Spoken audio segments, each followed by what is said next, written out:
Good morning, Ricky. Good morning, America. Good morning to you. It's Monday, a beautiful day in the neighborhood. And here's what's happening in celebrity news, y'all. Melodies from Heaven Rain Down on Me. That's Kirk Franklin's one of his number one hits, y'all.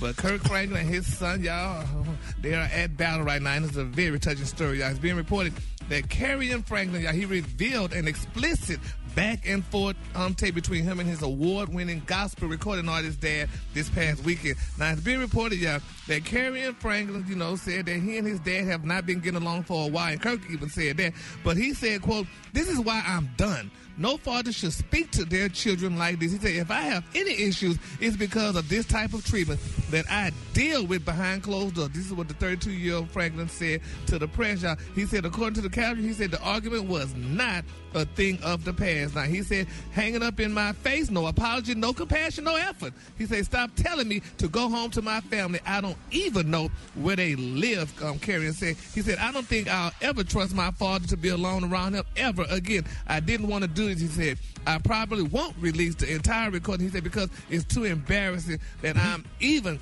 dealing with this." He said, "But no matter what." It got that part in there when he was offering you therapy and counseling and help. So you only put the bad part in there and try to make your dad look bad and try to ruin his legacy or whatever. And if you hang up in your face, you just hang up in your face. You're 33 years old. Keep it moving.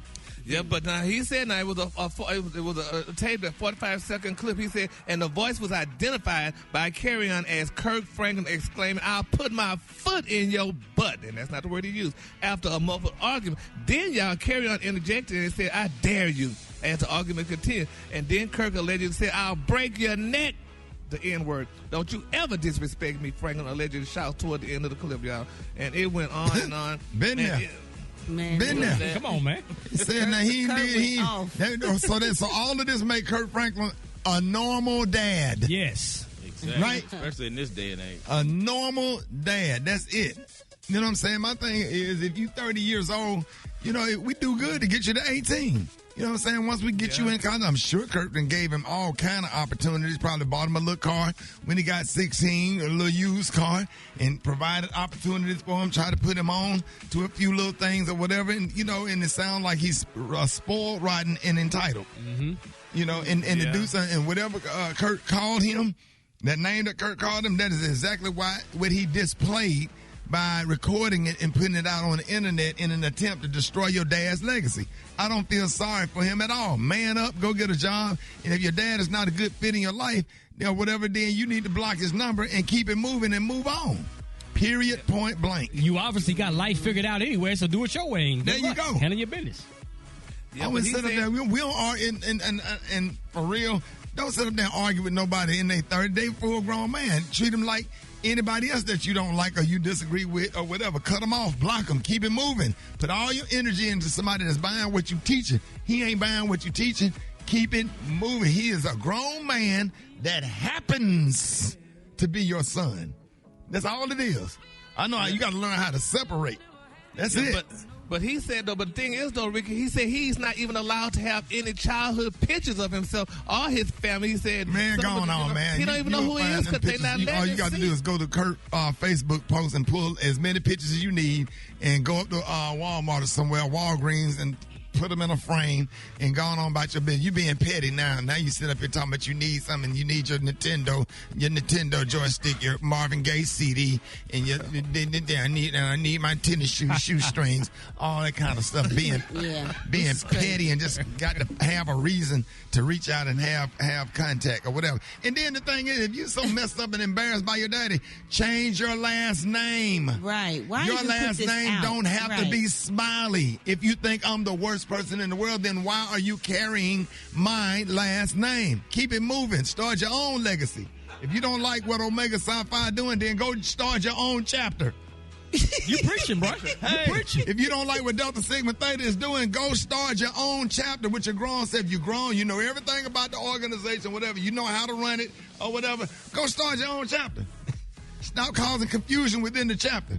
There you go. That's just a good analogy. Options. You just said you got other options. Start your own church. If you don't like what Rem doing and Bishop ain't doing it right for you or whatever, go and get you a little storefront house and start recruiting you some members and start your own ministry. There's a lot of successful ministries that started with 3 or 4 people. If 2 or 3 are gathered, He'd be in the midst. come on now. All right. Come on. Well, a lot of people don't believe it, though. They say because church people don't curse like this. Yes, guy we do. did. Listen, church Yes, we do. Church people are regular people too, honey. Come on. Before we became saved, we were sinners.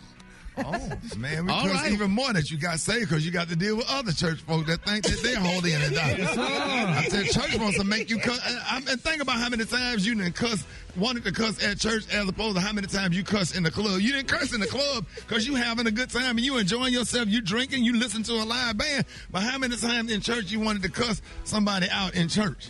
Come on now. All right, the color of the day then, honey, is peppermint patty. On the high end, you say peppermint patty. On the lawn, you say pink. That's your color for the day. I didn't know church people curse. Sit up there, my auntie died. You gonna tell me I only get to talk for 2 minutes and she raised me? What do you mean?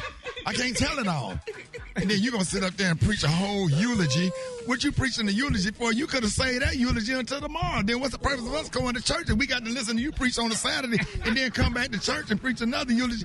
How come we just can't talk about the great things my auntie did while she lived? Why you got to go into scripture at a funeral? Don't do that. Come on, man. Only thing these preachers be trying to do is trying to recruit members to come back to that church on a Sunday. And then all of a sudden they ready to put on a show at the funeral and preach their best sermon at the funeral.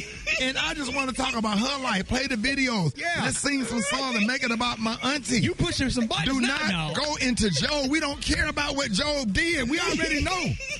And how come Job don't spell his name with an E? Huh? How come Job don't spell his name with an E? See, all that be bothering me. Right. Right. No, I need a book of jobs. The book of what, dog? Book of jobs. And don't nobody read it. That's why everybody unemployed.